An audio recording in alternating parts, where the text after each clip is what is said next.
To the course of cryptography and network security. This course is for 4th BTech first sem. Myself G. Prashanti, Vignan's Lara Institute of Technology and Science. Okay, so in today's class, we are going to study about the Diffie-Hellman key exchange. Okay, so the first topic that we are going to study in today's class is the Diffie-Hellman key exchange, where this Diffie-Hellman algorithm is used for exchanging the keys, okay, that are required for symmetric encryption.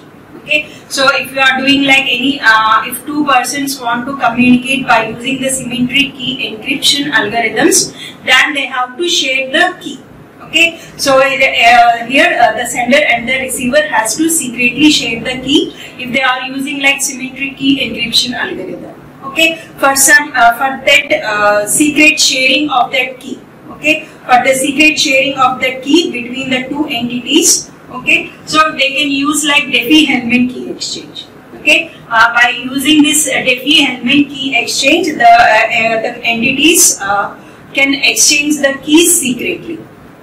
Okay, so Diffie-Hellman key exchange is a cryptographic protocol that allows two parties that have no prior knowledge of each other to jointly establish a shared secret key. Here it allows two parties to establish a shared secret key.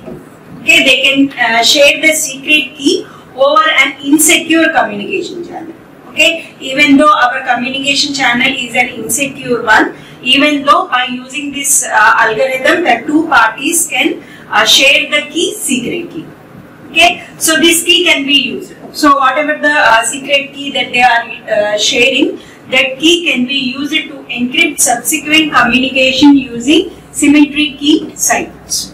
Okay, when the two parties are like using symmetric key encryption algorithms, they require a secret key, and that secret key they can communicate, they can transfer to each other by using this Diffie-Hellman key exchange.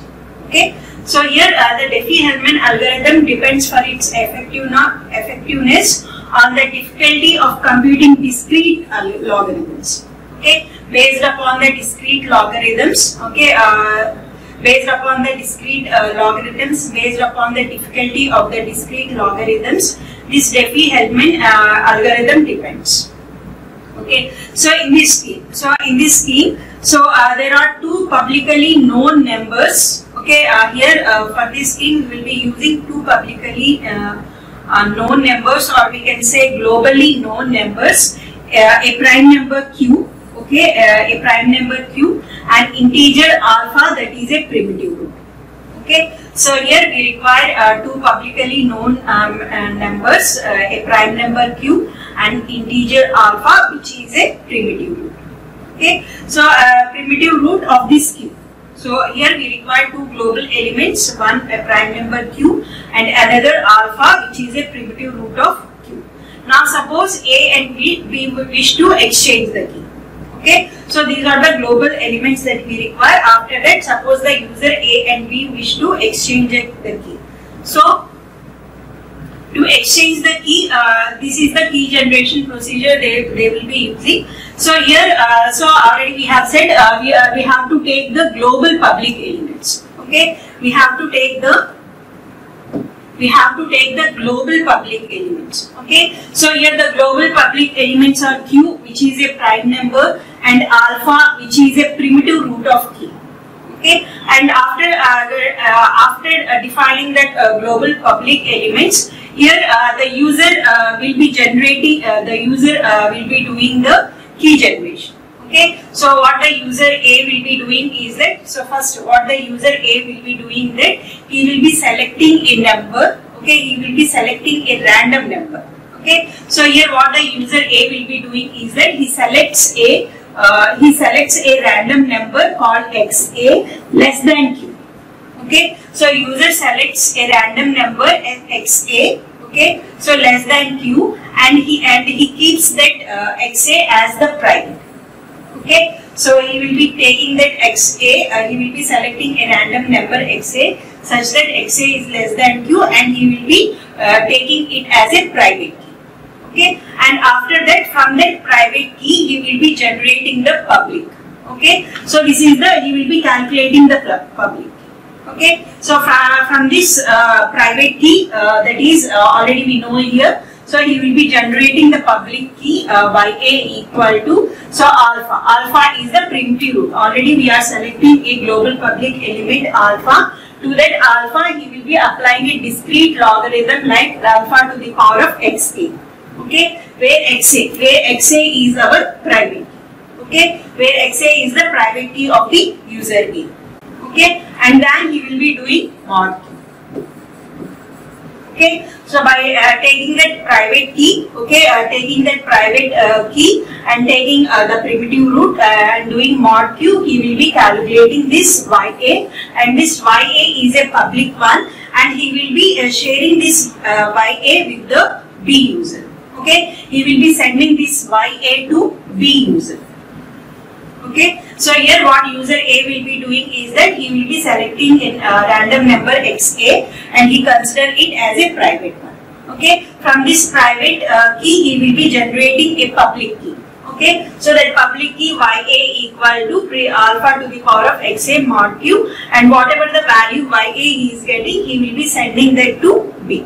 Okay, so similarly B also. So similarly, what user B will be doing is that, so B will be also selecting one random number such that it is less than Q, and he consider it as a private key.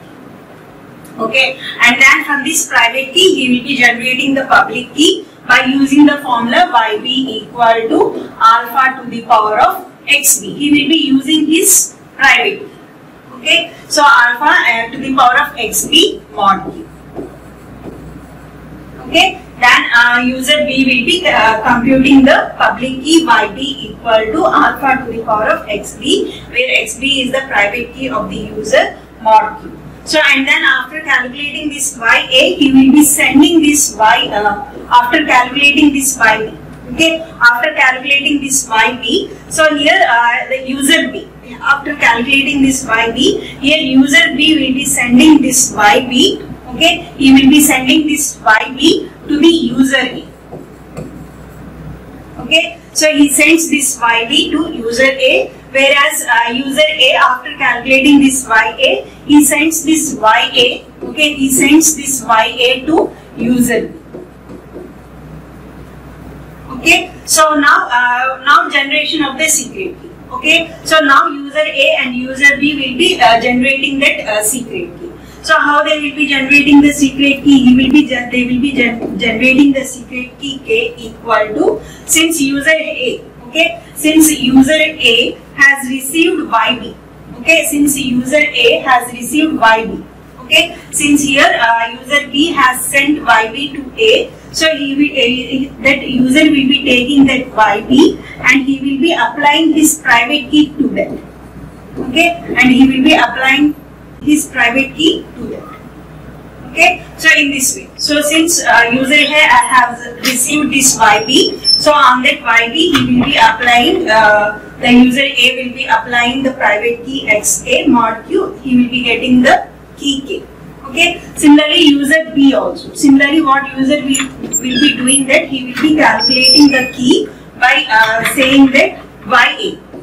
Okay, since he has got YA, since A has sent this YA to B, okay, since A has calculated this YA and it has sent to B, okay, so now what B will be doing is that B takes that YA and to that he will be applying his private key B, okay, he will be taking YA and to that YA he will be applying his private key XB mod Q.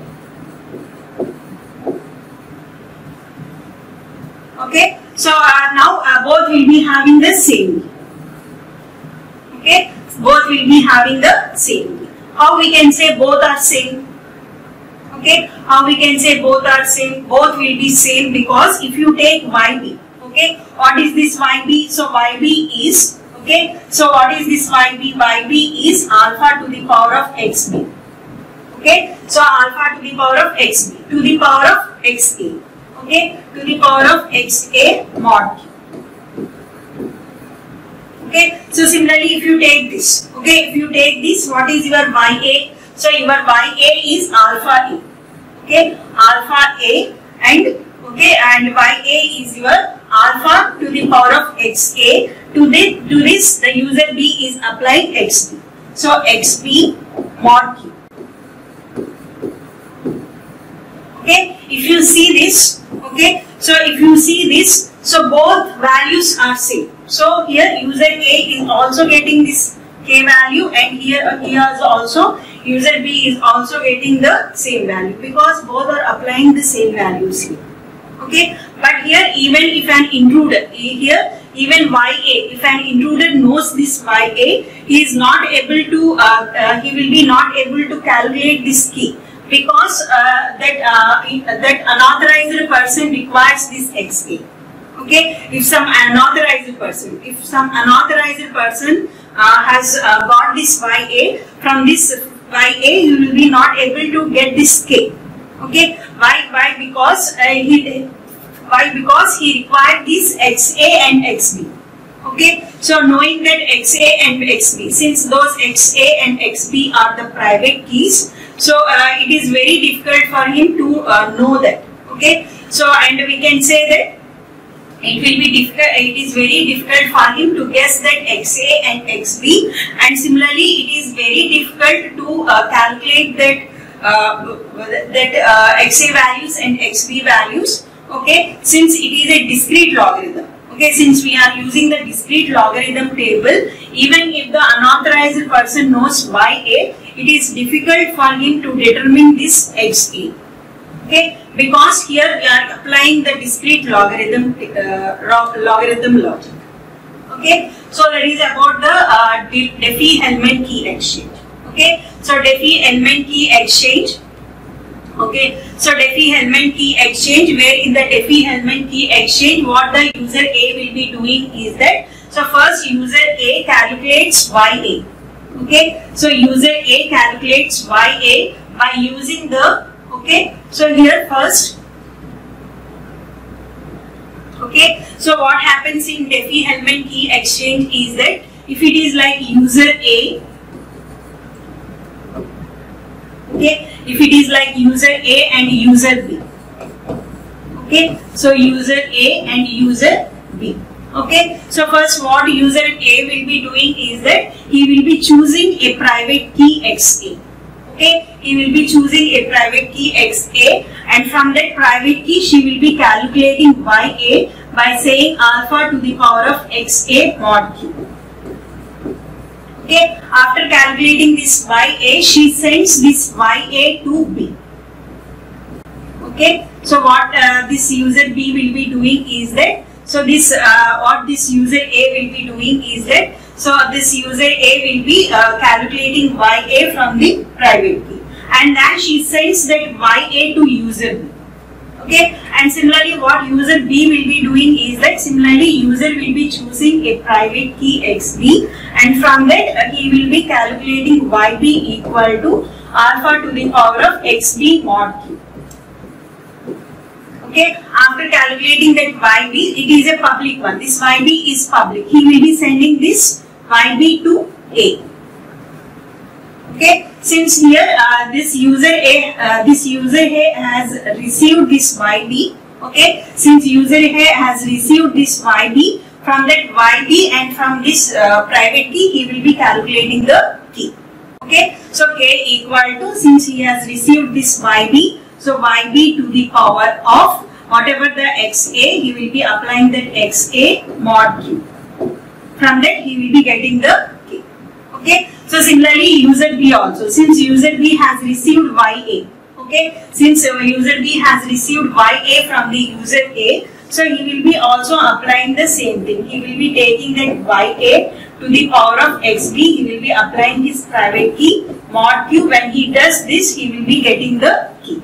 Okay, so this is the symmetry key. So whatever the k, that is your symmetry key. By using this k, both user A and user B can do the encryption. Okay, So where like user A can do the encryption by K and user B can do the decryption by K. Okay, so this K is your symmetry. Okay, so here how we can say this K and this K are same. So both the K's are same. So if you take this like YB, okay, what is the value of this YB? The value of YB is alpha to the power of XB mod Q. Okay, so that means that alpha to the power of XB, okay, mod Q. Okay, so here YB is your alpha to the power of XB mod Q, on which, okay, on which here we are again applying XA mod Q. Okay, so it will be like XA mod Q. Okay, and similarly here also. So similarly here also, if you take like YA, so what is your YA? YA is alpha to the power of XA. Okay, your YA is alpha to the power of XA. So to that alpha to the power of XA, here the user is applying his XB. Okay, to that alpha to the power of XA, the user is applying XB. That is XB mod Q. Okay, so which shows that both are same. This value is same, this value is same. That means that both user A and user B are having the same key, and they can use this key for encryption and decryption process. Okay, okay, so that is about the Diffie-Hellman key exchange algorithm. Okay, so next one is your iterated hash functions. Okay, already we have gone through your hash functions. Okay, so where hash functions, if you are having like you are having SHA algorithm, okay, applying a hash function, okay, applying a hash function on the message M, you will be getting a hash value. Applying a hash function on the message M, you will be getting a hash value, where this hash value you can use for checking the integrity of the message, as well as you can use for the authentication also. Okay, so you can use this for checking the this hash value can be used for message integrity, and if you are using this hash value along with the key, then you can use that with the and then you can use it for the authentication. Okay, if you are using the hash value for authentication, that means that you have to encrypt this hash value with a key. Okay, you can encrypt this hash value with a key, and then that you can use for the authentication purpose. Okay, so if you want the hash value, a hash function to be used for the integrity, then you will be generating the hash value, and that hash value can be used for checking the integrity of the messages. Okay, already this we have discussed in your message detection code. Okay, so already this we have discussed in your modification detection code. Okay, so already this hash function we have discussed in your previous video lecture of your modification detection code. Okay, so where there we have studied what is a hash function and one algorithm of that hash function, that is your SHA-512. Okay, so similar to that we are having some iterated hash functions also. Okay, so where these iterated hash functions are repeated for some number of times. Iterated in the sense that these are like repeated for some number of times. Okay, so one example of this iterated hash function is your Markley-Damgard scheme. Okay, so this scheme is an iterated hash function that is collision resistant if the compression function is collision resistant. Okay, so here it is, so if you see here, okay, this is your Markley-Damgard scheme. Okay, so where in this scheme what happens is that, so whatever the original message that you are having, that message has to be made to fixed size. Okay, so to make the message as a fixed size, okay, so that it can be divided into blocks. Okay, so here the message has to be divided into blocks of equal size. Okay, to make the original message divide the original message into blocks of equal size, you have to make this original message to fit some fixed size. Okay, so for that what we will be doing is that this original message is padded. Okay, so some padding bits will be added to this original message. After adding that padding bits, we have to add the length also. Okay, length of the original message. Okay, before doing the padding, what is the length of the original message? That original message, and then some padding bits, and then the original message that will be input to your hash function. Okay, so we are doing this padding because to make it to a size of fixed size. Okay, so that your original message can be divided into blocks. Okay, so here whatever the original message that you are having, so then it is divided into blocks.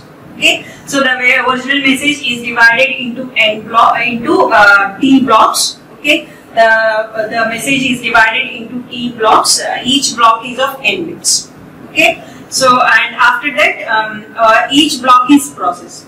Okay, so the first block, whatever the first block, that first block goes to the compression function. Okay, this f is nothing but the compression function. Okay, and this h naught is the initialization value. Okay, this is your initialization value and it is a fixed value.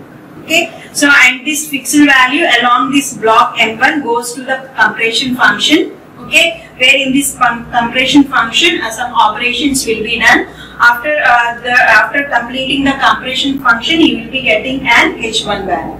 Okay, and this h1 value will be input to the next compression function. Okay, so the output of the previous compression function will be input to the next one. Okay, so it will be going to the next compression function along with the m2 block. So after doing some operations on the in this compression function, we will be getting h2. Okay, so in that way it will be done for all the m blocks. Okay, it will be done for all the MT blocks. Okay, so it will be done for all the T blocks. Okay, and then so whatever the final message digest that you will be getting, that is your final hash value. Okay, so whatever the final value that you are getting, that is said to be the final message. Whatever the final this will be your okay, this will be your final message digest value, which is the output of your last block. Okay, the output of the last block will be your final message digest value. Okay, so here you can use, so this compression function, we can use a symmetric block cipher also. Okay, we can use a symmetric key block cipher as the compression function. Okay, symmetric key block ciphers like your DES, AES. Okay, so those also you can use as this compression function. Okay, so here the compression function can be either a symmetric key block cipher, or either the compression function can be any message digest function also, like your SHA-512 algorithm. Okay, where in SHA-512 algorithm you will be having a different compression function where you will be going through like 80 rounds. Okay, so where you will be taking like initial buffer register values from A to whatever 8 or whatever the 8 register. You will be taking initial 8 buffer register values. Okay, and those initial buffer register values will be going to 80 rounds. Okay, so that is a different compression function. Okay, that is a different compression function that can be that will be generating the message digest. Okay, so if you want, you can use the encryption algorithm also as the compression function. Okay, if you can use like your DES, AES algorithms also as the compression function for generating that message digest. Okay, so you can use the encryption, decryption algorithms also for generating the hash value. Okay, so here some algorithms that are with that block cipher. So some algorithms, okay, some schemes, okay, some schemes that are available that uses the block ciphers, okay, that uses the block ciphers for generating the hash values. Okay, so the hash functions. So the next topic is hash functions based on the block ciphers. Okay, so in this concept, in the hash functions based on block ciphers, you will be generating hash values based upon some encryption algorithms. Okay, or we can say symmetric key block ciphers. Okay, one such one is your Rabin scheme, Okay, where this Rabin scheme is based on the Markley-Damgard scheme only. Okay, so the compression function is replaced by an encrypting cipher. Okay, so here whatever the compression function that you are having here. Okay, so whatever the compression function. Okay, so this here whatever the compression function, that compression function is replaced with your encrypting cipher. That encrypting cipher is like AES. It is better to use AES. Okay, since it is an advanced one. Okay, so Rabin scheme. Okay, so Rabin scheme. So this is the Rabin scheme. If you see here, it is very much similar to your previous Markley-Damgard scheme, where you are having their initial values. Okay, so again, whatever the message that you are having, that message is padded. Okay, so is padded to make it to T blocks. So as to divide the message into T blocks. Okay, if required, you can do the padding of that message. Okay, so after doing that padding, you will be dividing the message into blocks, and each block goes through this compression function. Okay, so here the compression function is nothing but the encryption algorithm, where this here whatever the encryption algorithm that you are using, it takes these initial values. Okay, it takes these initial values. It takes these initial values as the plain text and the message blocks as the key, and it performs that encryption algorithm, and the output that you will be getting is a ciphertext. Okay, so that will be your H1. Okay, and this H1 is again going to the next block. Okay, so it is again going to the next block, where in the next block this previous value will be a plain text, and this M2 block will be a key. So again encryption process will be done, and whatever the ciphertext that you are getting, that will be going for the next block. Okay, so the final digest that you are getting is the output of your last block. Okay, so whatever the ciphertext that you are getting from the last block, that will be your final message digest value. Okay, so that is your Rabin scheme, where here the initial values are considered as the plain text and the message block is considered as a key, and doing this encryption you will be getting a ciphertext that is given to the next block. Okay, so that is about the Rabin scheme. And similarly, the next scheme is your Davis-Mayer scheme. Okay, so it is basically same as the Rabin scheme, except that it uses the forward feed to protect against the meet in the middle attack. Okay, to protect against the meet in the middle attack. So what it will be doing is that it is feeding forward.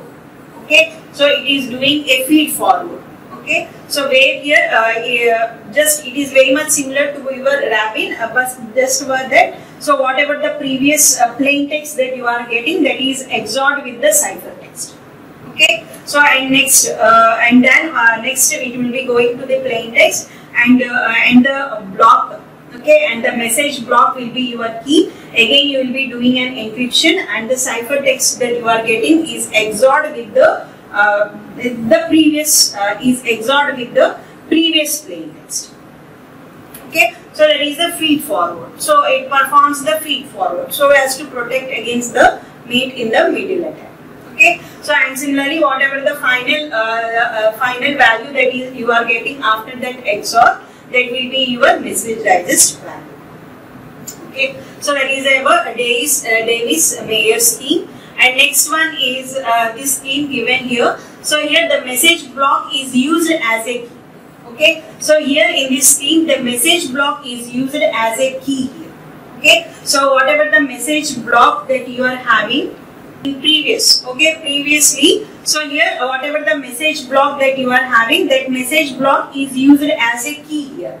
Okay, so but here. Okay, so but here in this case, whatever the message block that you are having, that message block is used as a plain text, and your initial values are considered as the key here. Okay, so here for example, AES is a good candidate for this purpose. So here whatever the encryption process that you are doing, so that encryption process, if it is like AES, it serves it is a good one. Okay, so it is very much similar to your previous one. Okay, so it is very much similar to your previous one. Okay, this is your okay,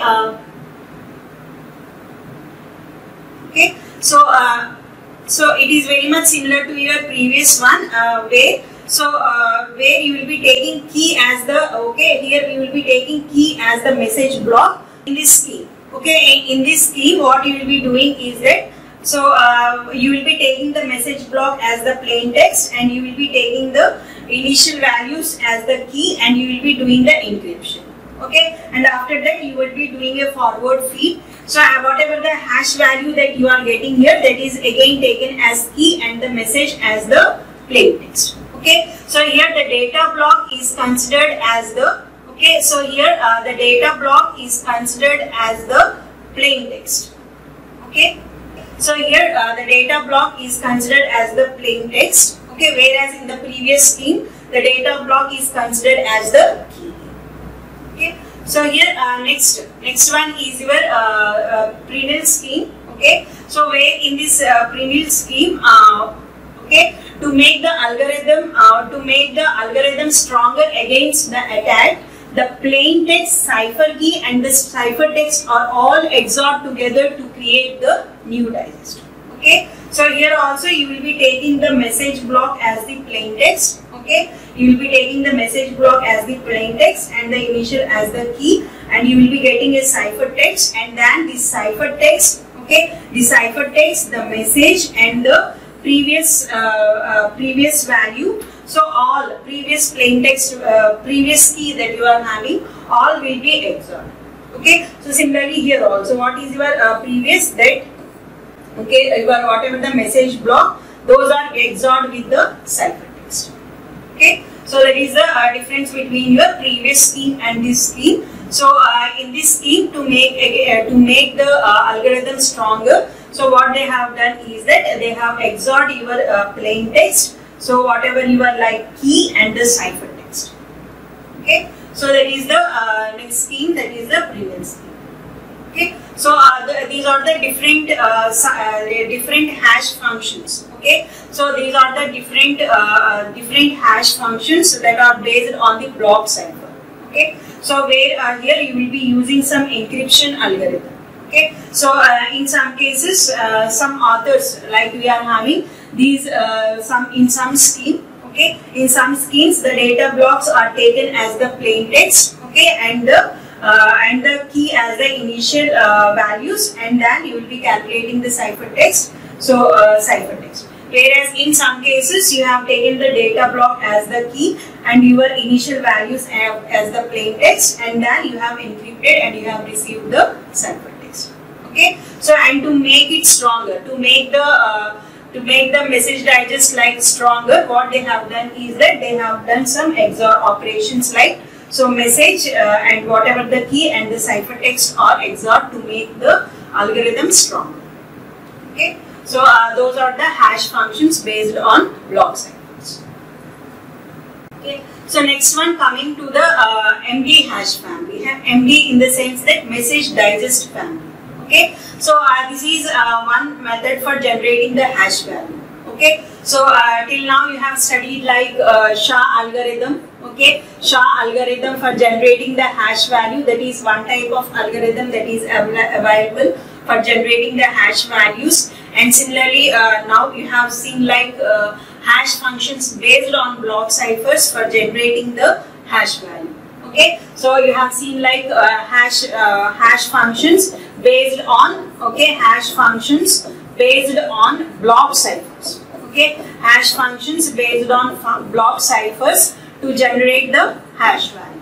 Okay, first you have seen the secure hash algorithm for generating hash value that uses a compression function. Okay, so this SHA algorithm uses a compression function. Based upon that compression function, it generates the hash value.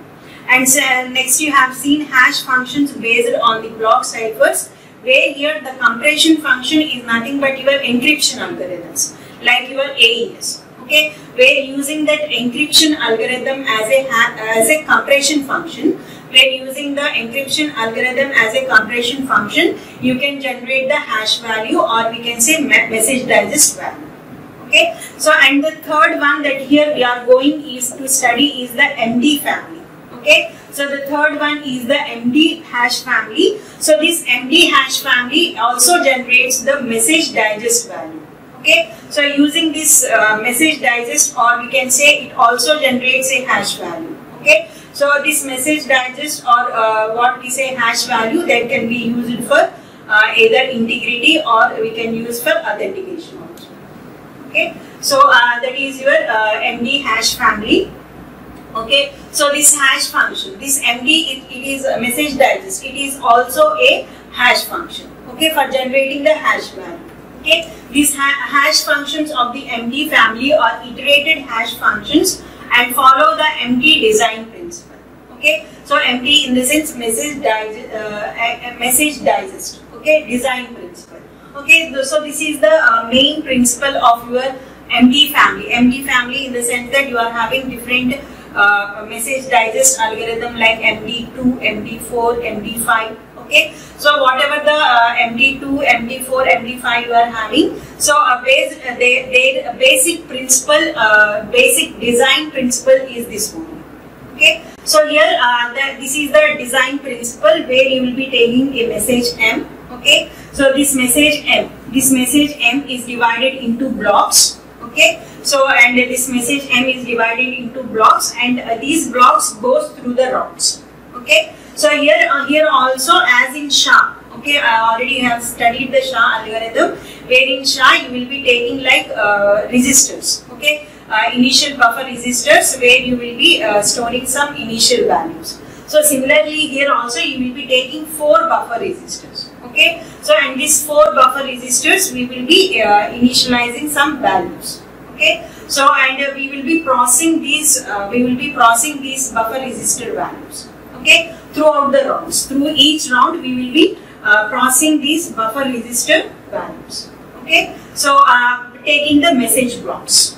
Okay, so and the output. Okay, whatever the output that you are getting after this round 3, that will be like XORed with your initial buffer resistor value, and whatever the final values that you are getting in these resistors, those will be your message digest value. Okay, so initially you will be taking the 4 buffer resistors that consists of some some initial values. Okay, so these values will be going through 3 rounds. Okay, so and whatever the output that you are getting after the last round, that will be XORed with the initial value, and whatever the final ABCD values, whatever the final values that are stored in this ABCD registers, those will be your final message digest value. Okay, so here in each round. Okay, so in each round this is the compression function. Okay, so this is the compression function that is done in each round. Okay, so here these are your buffer register values like your A, B, C, D. Okay, so these are your these values only, buffer values only. So you will be taking the buffer values. These buffer values goes through the rounds. Okay, so where these buffer value, they will be going to a function F. You will be using a function F. Okay, where these 3 buffer values will be going through the function F, where in the function F there will be some operations that are performed, and the output of this function F is XORed. Okay, and then the output will be XORed with this message block. Okay, so these are this already we have said we are dividing the message into blocks. Okay, MX minus 1. Okay, so each block will be going for each round. Okay, so so here whatever that message block is XORed with your previous value, and whatever the output that is you are getting, that is again XORed with a constant value. Okay, so here Ci is nothing but a constant value. So this constant value is XORed with your message block, and whatever the output that is you are getting, that goes through a shift operation. Okay, so these are like shift operations. Okay, it goes to the shift operations, and after that there is like some swapping done. Okay, so like your last, whatever the last buffer register values, that will be going here, and similarly so this AI minus 4 will be going here, and these will be there will be like some swapping done on the values. Okay, so this is the basic design principle, basic or we can say the design principle of all your message digest hash family. Okay, so let's see one MD4 hash function. Okay, so MD4 message digest algorithm. So this MD4 message digest algorithm takes an input message of arbitrary length and produces an output of 128 bit. Okay, so already we have studied some requirements of the hash functions, where the first requirement of the hash function is that whatever the hash function that you are using, it should take a variable length message and should produce a fixed size message digest.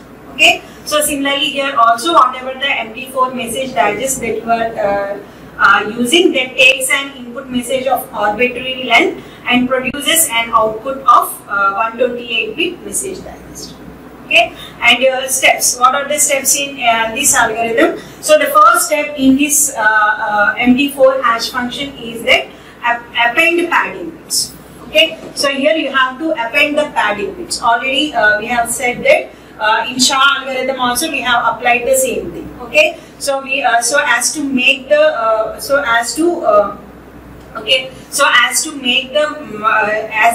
make the message a multiple of 512 bits. Okay, so as to make the message a multiple of 512 bits, what we have to do is that we have to do the padding. Okay, so here we have to do the padding, and this padding is performed as follows. A single 1 bit is appended to the message, and then enough 0 bits are appended so that the length of the bits of the padded message becomes congruent to 448 modulo 5. Okay, so here so as to make the message size of this size. Okay, so you will be doing the padding of bits. Okay, so after doing that padding bits, okay, so you have to append length. Okay, append the length also. Okay, so here a 64 bit representation of B, the length of the message before padding the bits were added. Okay, so before adding the bits, what is the length of that message? Okay, so what is the length of that message? That length is represented in 64 bit representation. Okay, so is appended to the result of the previous step. Okay, and then after that you will be dividing the message into blocks. Okay, already we have seen that in your Markle-Damgard scheme, where whatever the original message that you are having. Okay, so whatever the original message that you are having, that original message, first you will be taking the original message. To that original message you will be doing some padding. Okay, you will be adding some padding bits, and to that adding padding bits you will be adding the length also. Okay, so this will be your message. Okay, to this original message you will be doing the padding. After padding you have to append the length also. That is your step 2, you have to append the length also. This length specifies the length of the message before padding. Okay, so this entire thing will be input to your compression function. Okay, so this after this, okay, this entire whatever this you are getting, so then it will be divided into blocks. Okay, so it will be divided into like n bit blocks. Okay, it will be divided into blocks. Okay, like M1, M2, M1, M2, M, Y minus 1. Okay, so here it is divided into blocks like Y1. Okay, whatever the entire message that you are getting. Okay, whatever the entire message that you are getting, that is divided into blocks like Y0, Y1. Okay, so and by n minus 1. Okay, each, okay, here each y is a 32 bit word. Okay, each yi is a 32 bit word. Okay, so that is the append length. Okay, after that, okay, after dividing into blocks. Okay, after dividing into blocks, the third step is your initialize MD buffer. Already we have said in your MD family you will be using 4 registers A, B, C, D. Okay, So those ABCD registers will be initialized with some values. So these are the initialization values. Okay. So here ABCD. Okay, this is D. ABCD is used to compute the message digest. A 4-bit word buffer ABCD is used to compute the message digest. Here each of ABCD is a 32-bit register. These registers are initialized to the following values. Okay. So that is your step 3, and then fourth step. The fourth step is the processing. Okay. So here the processing, in the processing, process message in 16 word blocks. We first define 3 auxiliary functions. Okay. So for processing, here for processing, first we have to define 3 functions: function F, function G, function H. Okay. So where each function, okay, like we have said round 3. If it is like 3 rounds, one function is used for round 1 and another function for round 2 and another H function for round 2. Okay. So for 3 different rounds, we will be using 3 different functions. Okay. Already like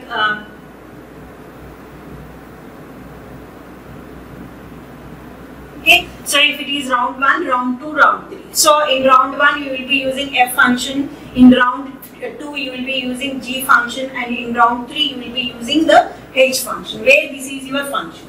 Okay, so this function varies with round. If it is round 1, okay, so you will be using like F function. If it is like round 2, you will be using the G function. If it is round 3, you will be using like H function.